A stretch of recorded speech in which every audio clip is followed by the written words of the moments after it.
Leading Ideas Talks podcast is brought to you by the Lewis Center for Church Leadership of Wesley Theological Seminary in Washington, D.C. Subscribe free to our weekly e-newsletter, Leading Ideas, at churchleadership.com/leadingideas. Leading Ideas Talks is also brought to you by Healing Fractured Communities, a book written by alumni of the Lewis Center Community Leadership Fellows Program. Each chapter paints a picture of the work of healing fractures like racism, educational inequality, and poverty. Each chapter also includes takeaways to inspire healing in your community, plus questions for reflection. All proceeds support the Dr. Lovett H. Weems Jr. Scholarship Fund. Learn more and order now at churchleadership.com/books. And remember to stay up to date with the latest church leadership strategies and information.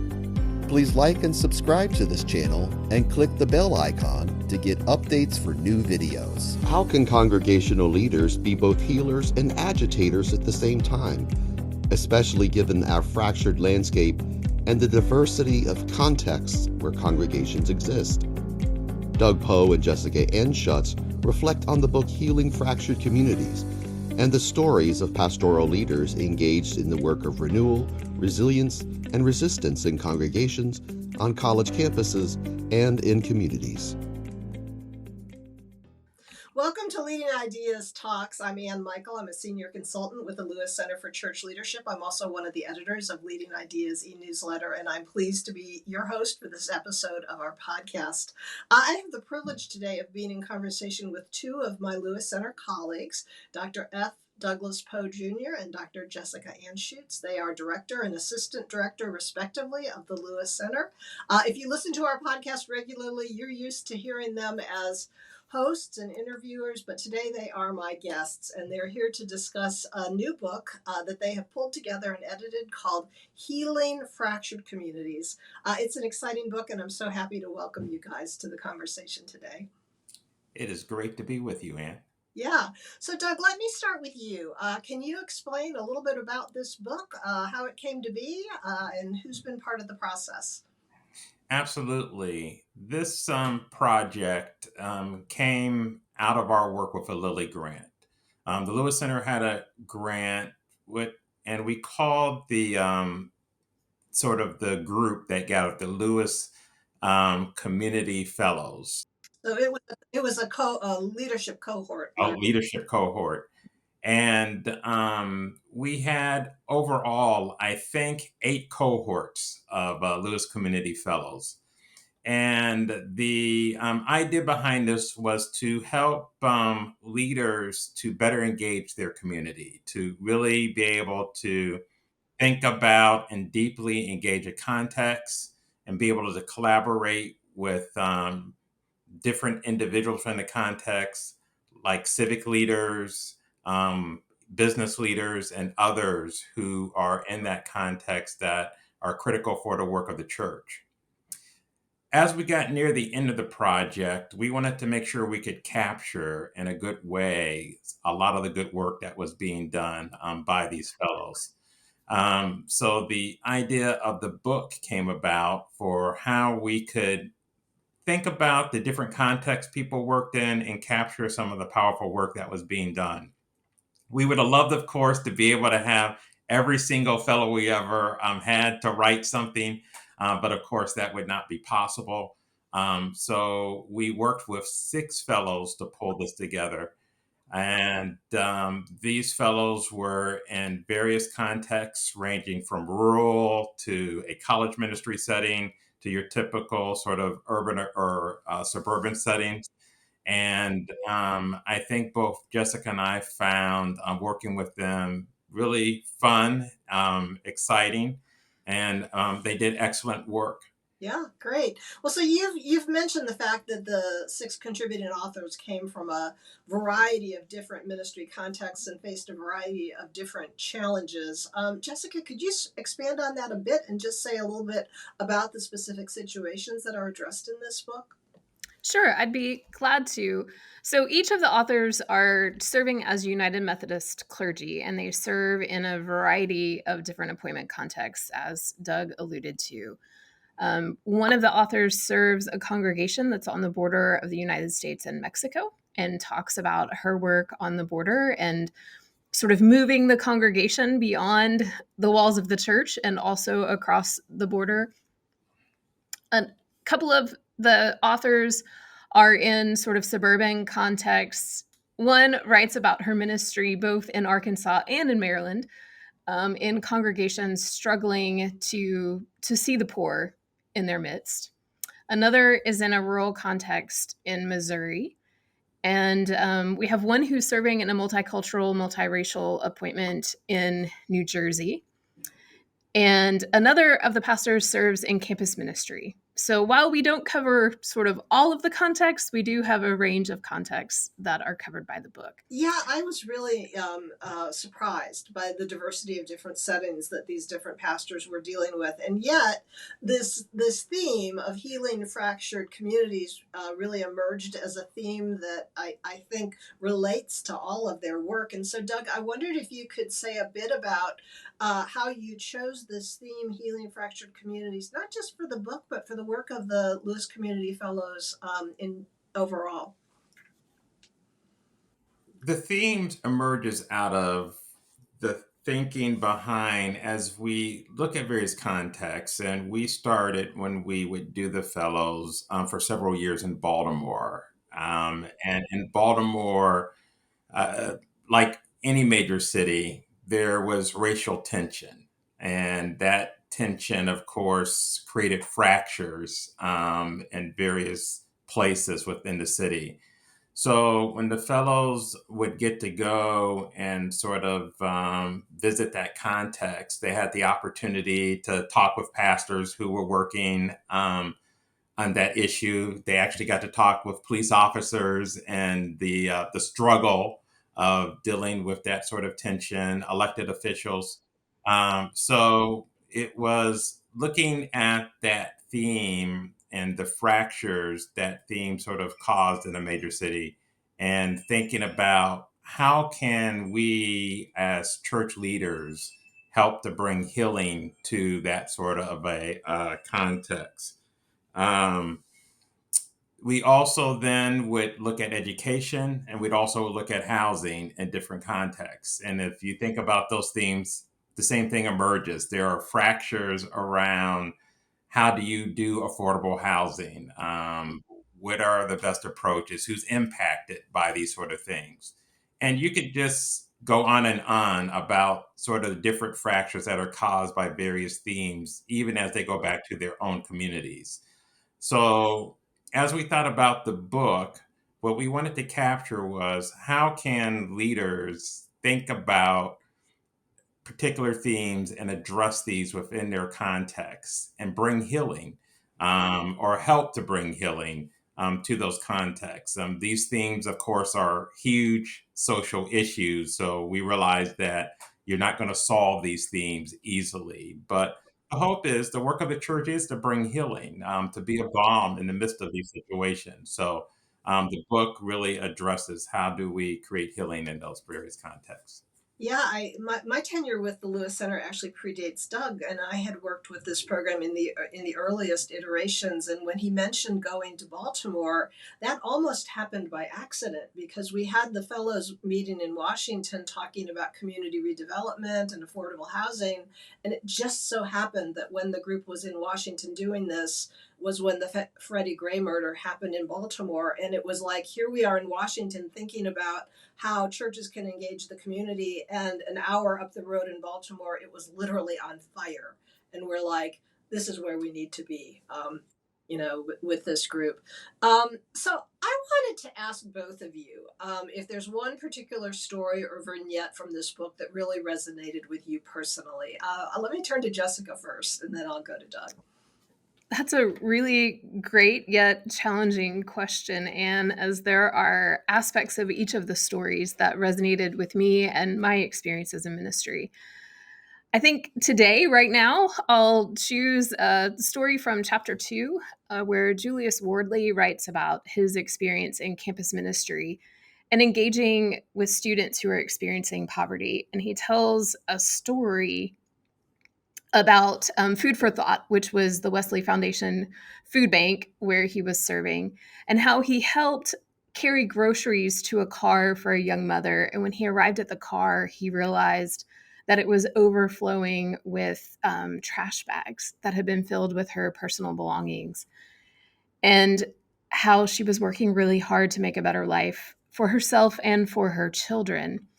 And I served in campus ministry for 4 years prior to entering in ministry. And this story reminded me of so many people who I encountered in my experiences of ministry, both on a college campus and in the churches that I served, that so often when we are building relationships with people, we learn more about what's happening in their lives under the surface than what has, initially been presented.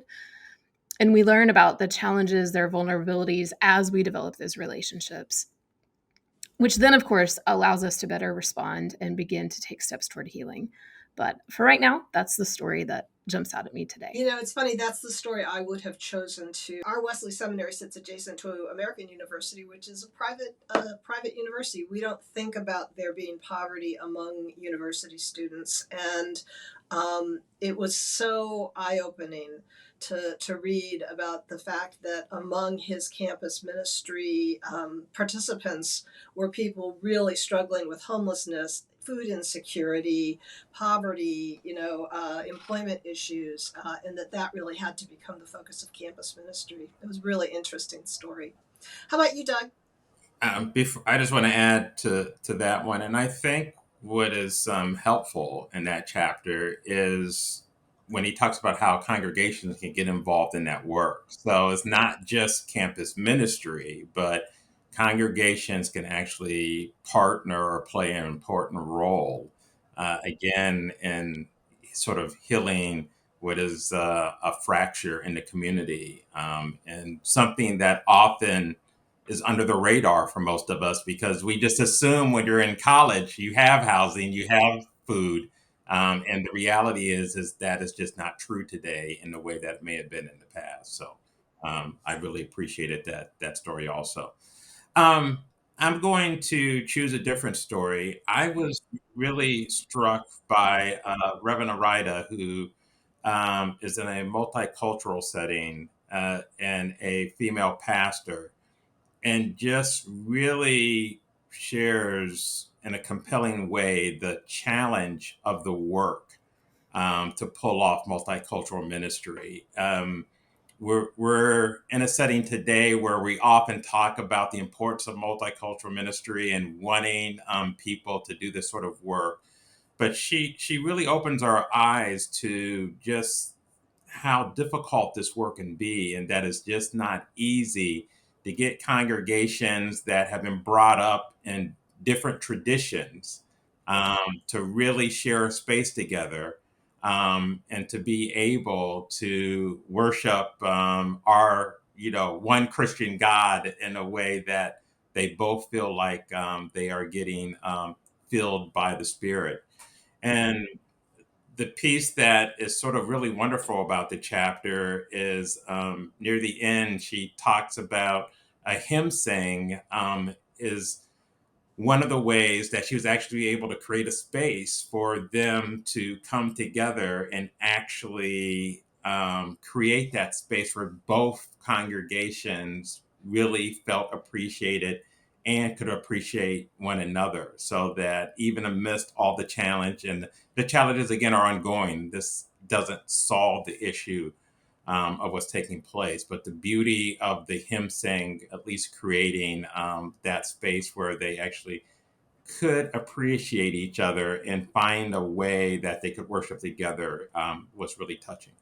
Yeah, so I'm glad you highlighted that example because it reminds me that among these stories are stories of healing within the divides of congregations, not just the congregation and community, which I found it helpful to draw those the similarities in those situations together. Doug, there are some common threads that run across these various experiences of healing fractured communities. And the book develops the themes of resilience, resistance, and renewal. And so I wondered if you could very briefly describe how those key elements of change relate to this work of healing fractured communities. Absolutely. Anytime you're a leader, particularly in a congregation, we believe that these three R's probably are going to be a part of your ministry in some form or fashion. That resilience, that a congregation is really having to be resilient, particularly today with coming out of COVID.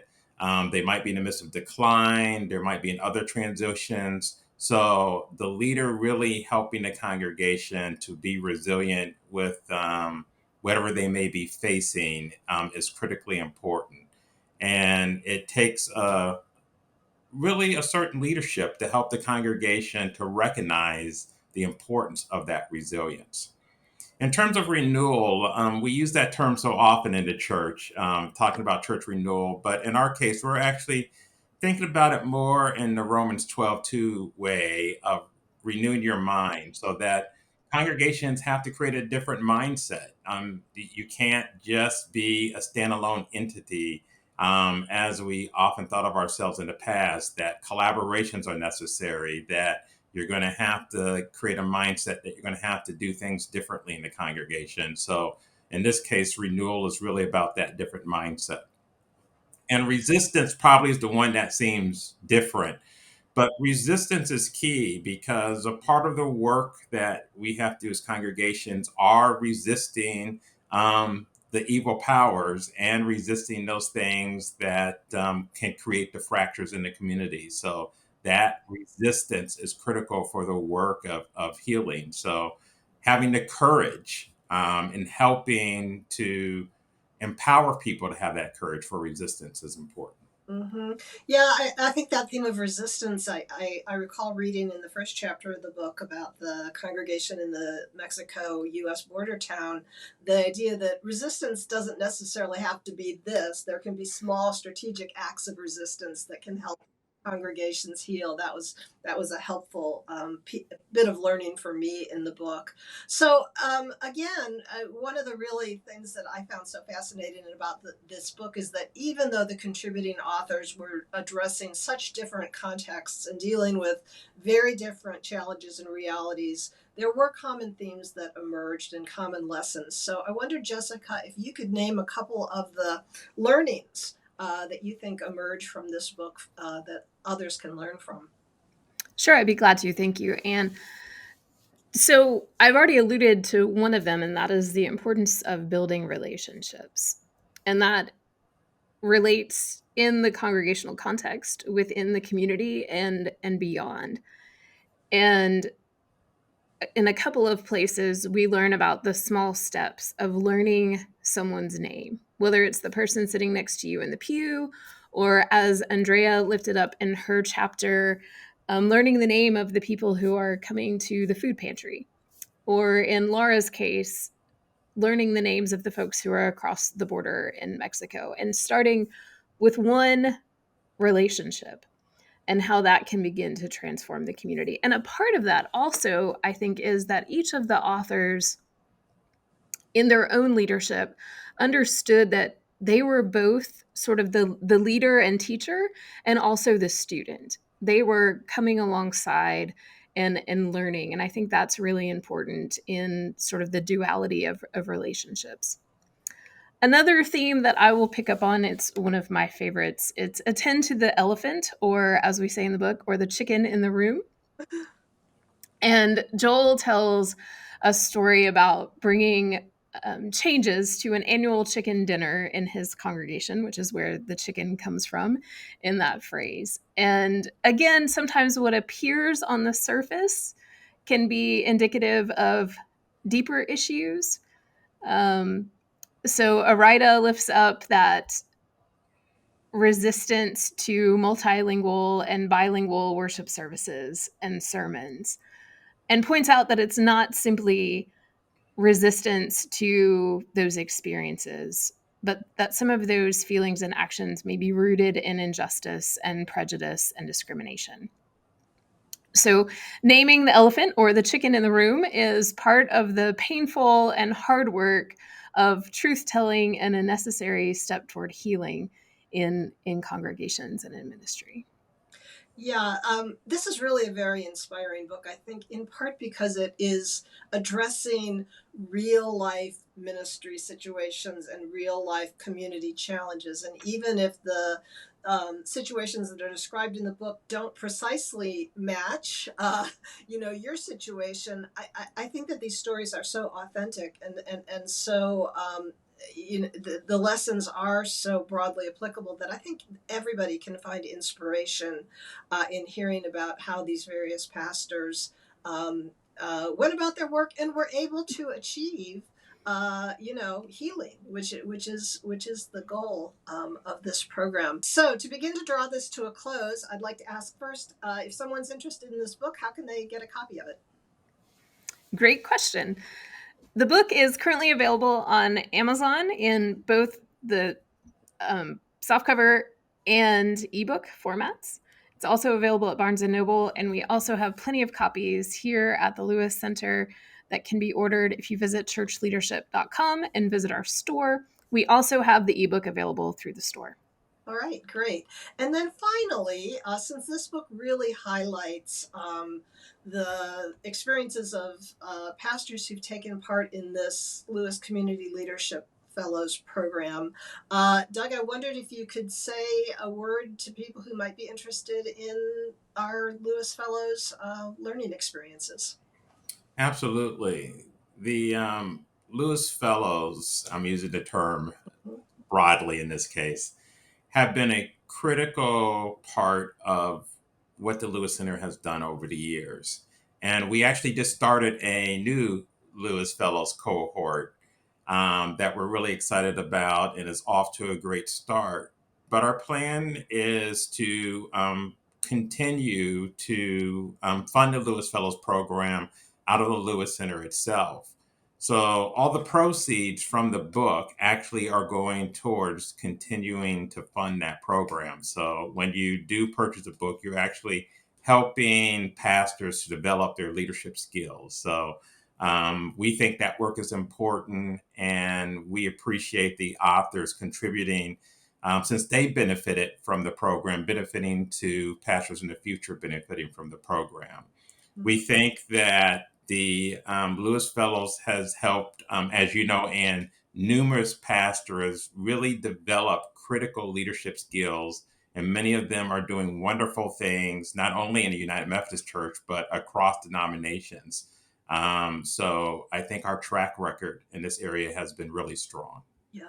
Well, I want to thank both of you for the work that you've done with these Lewis Community Leadership Fellows in helping them bring their stories to press so that others can learn from their experience. I think it's a wonderful way to expand on the impact of the wonderful Lewis Community Leadership Fellows. So again, the book is Healing Fractured Communities. Thanks so much. Thank you, Anne. Thanks. Thanks for joining us for Leading Ideas Talks. Please like and subscribe to this channel and click the bell icon to get updates for new videos.